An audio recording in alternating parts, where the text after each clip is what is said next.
old is too old to drive? Last December, our New Mexico mobile newsroom reported twin sisters were severely injured in Las Cruces after police say an elderly driver smashed into them as they crossed the street. Investigators say the 81-year-old driver, Rodolfo Villegas, failed to yield at the crosswalk.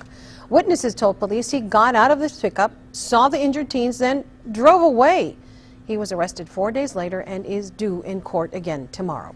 It makes us question, did age play a role in the crash? ABC 7's Pilar Arias has tonight's special report about when it may be time to turn in the keys. AAA says come 2020, 54 million Americans will be over the age of 65. Seniors are more likely to wear their seatbelt, and they're less likely to drive or to be distracted by music or texting when they're behind the wheel. That's the good news. But 68-year-old Julie Carrasco remembers having to take the keys and car away from her 85-year-old father.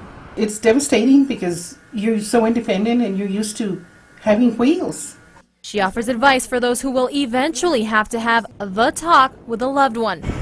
I'm hoping that they're kind enough to put it in a way to say, you know what, you're a danger to somebody else. Okay? And to yourself. The worst case scenario, the 2003 farmers market tragedy in Los Angeles. 10 people were killed when an 86-year-old man sped through a pedestrian walkway after confusing the gas pedal with the brake. The man told witnesses he confused the brake and gas pedals. Police believe the same problem caused this crash just a month ago at a Sacramento, California car wash. The 94-year-old driver walked away without injuries, but many others aren't so lucky. The National Highway Traffic Safety Administration recommends asking yourself these questions if you have any concerns about senior drivers. Do they confuse the gas and the brake pedal? Do they ignore traffic signals and stop signs? Do they weave between the lanes?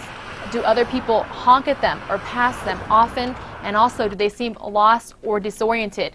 Now, if the answer is yes to any of these questions, it doesn't mean that they shouldn't be on the road. Maybe some additional training is needed. Notice how the senior reacts when they're driving on the road, and find a good time and a good place to have that conversation if you feel that their driving could potentially be a hazard. I have my granddaughter here. At 71 years young and someone still working, Mary Yanez says she can't imagine giving up her driving privileges.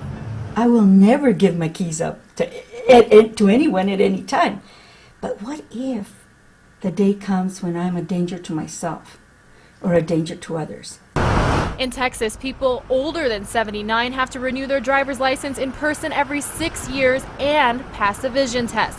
The check increases to every other year when the driver turns 85. The rules are tighter in New Mexico, where drivers 75 years old and over have to renew their license every year, pass a vision test, plus they may give you a road and written test, all to ensure seasoned drivers and those around them stay safe. Pilar Arias, ABC 7. It's certainly a ticket to freedom. And we posted more recommendations for senior drivers on our website, KVIA.com, along with information on driver's license requirements. Just click on this story.